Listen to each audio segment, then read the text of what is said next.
4 अगस्त को प्रधानमंत्री आवास की ओर मार्च, सिर्फ 100 लोग, लेकिन दावा है कि यह आंदोलन लाखों वाहन मालिकों की आवाज बनेगा। आखिर E20 पेट्रोल को लेकर अरविंद केजरीवाल सरकार से क्या मांग कर रहे हैं? क्यों उन्होंने कहा कि लोग खुद तय करेंगे कि उन्हें कौन सा पेट्रोल चाहिए? और आखिर E20 को लेकर विवाद क्यों है? आइए जानते हैं पूरी खबर विस्तार से। देश में E20 पेट्रोल को लेकर बहस एक बार फिर तेज हो गई है। इस बार आम आदमी पार्टी के राष्ट्रीय संयोजक अरविंद केजरीवाल ने केंद्र सरकार के खिलाफ मोर्चा खोल दिया है। दिल्ली के कॉन्स्टिट्यूशनल क्लब ऑफ इंडिया में E20 ईंधन पर आयोजित एक टाउन हॉल बैठक को संबोधित करते हुए केजरीवाल ने सरकार की नीति पर सवाल उठाए और कई अहम मांगे रखी। सबसे पहले उन्होंने बड़ा ऐलान किया। केजरीवाल ने कहा कि 4 अगस्त को वह 100 लोगों के साथ प्रधानमंत्री आवास की ओर मार्च करेंगे। उन्होंने बताया कि इससे पहले एक हस्ताक्षर अभियान चलाया जाएगा, लोगों से ज्ञापन पर हस्ताक्षर कराए जाएंगे और फिर उसी ज्ञापन को लेकर प्रधानमंत्री आवास तक जाया जाएगा। उन्होंने कहा कि इस मार्च में ऐसे लोग शामिल होंगे जो ना जेल जाने से डरते हैं और ना ही डंडा खाने से डरते हैं।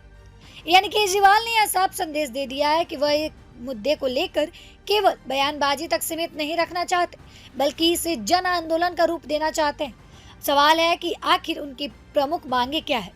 केजरीवाल का कहना है कि देश के सभी पेट्रोल पंपों पर उपभोक्ताओं का यह अधिकार मिलना चाहिए कि E20 पेट्रोल और सामान्य पेट्रोल यानी शुद्ध पेट्रोल में से अपनी पसंद का वह विकल्प चुन सके। उनका कहना है कि फिलहाल लोगों के पास यह विकल्प उपलब्ध नहीं है। उन्होंने कहा कि अगर सरकार को E20 पर इतना भरोसा है तो लोगों को भी यह अधिकार होना चाहिए कि वे अपनी जरूरत और वाहन के हिसाब से ईंधन चुन सकें। इसके साथ ही उन्होंने दूसरी बड़ी मांग रखी। केजरीवाल ने कहा कि अगर सरकार E20 पेट्रोल को बढ़ावा देना चाहती है तो उसकी कीमत भी कम करनी चाहिए। उन्होंने मांग की कि E20 पेट्रोल सस्ता किया जाए और साथ ही सामान्य पेट्रोल की कीमतों में भी कटौती की जाए ताकि आम उपभोक्ताओं पर अतिरिक्त बोझ ना पड़े। यानी उनका कहना है कि अगर लोगों को विकल्प भी नहीं मिलेगा और कीमतों का फायदा भी नहीं मिलेगा तो ऐसी नीति पर सवाल उठाना स्वाभाविक है। इसके बाद केजरीवाल ने सरकार से एक और महत्वपूर्ण मांग की।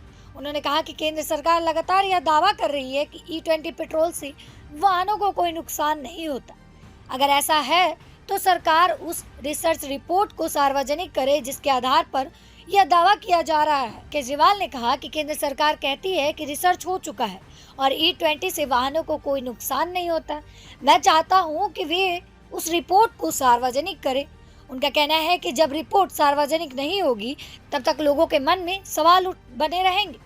उन्होंने कहा कि वैज्ञानिक अध्ययन और रिसर्च जनता के सामने होनी चाहिए ताकि लोग खुद तय कर सके कि उनके वाहन के लिए कौन सा ईंधन बेहतरीन है। यानी पूरा विवाद तीनों मुद्दों पर केंद्रित है। पहला, लोगों को E20 और सामान्य पेट्रोल में से चुनने का अधिकार होना चाहिए। दूसरा, E20 पेट्रोल की कीमत कम की जाए और सामान्य पेट्रोल भी सस्ता किया जाए। और तीसरा, सरकार यह रिसर्च रिपोर्ट सार्वजनिक करे जिसके आधार पर E20 को सुरक्षित बताया जा रहा है। अब इस पूरे मुद्दे की राजनीति अहमियत भी बढ़ गई है। 4 अगस्त को प्रस्तावित प्रधानमंत्री आवास मार्च पर सबकी नजर रहेगी। देखना होगा कि सरकार इस मांग पर क्या प्रतिक्रिया देती है। क्या लोगों को ईंधन चुनने का विकल्प मिलेगा?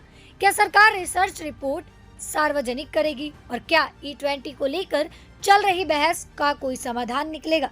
फिलहाल इतना तय है कि E20 पेट्रोल अब सिर्फ तकनीकी या ईंधन नीति का विषय नहीं रह गया है। यह अब आम उपभोक्ताओं, वाहन मालिकों और राजनीतिक दलों के बीच बड़ा बहस का मुद्दा बन चुका है। अब आपकी राय जानना चाहते हैं कि क्या पेट्रोल पंपों पर लोगों को E20 और सामान्य पेट्रोल में से किसी एक को चुनने का विकल्प मिलना चाहिए? आपकी राय क्या है हमें कमेंट बॉक्स में जरूर बताइएगा। फिलहाल के लिए इस खबर में इतना ही। मेरा नाम सोनम है और मिलते हैं किसी नए अपडेट के साथ। तब तक देखते रहिए प्रभात खबर। प्रभातखबर.com, विश्वास वही, रफ्तार नहीं।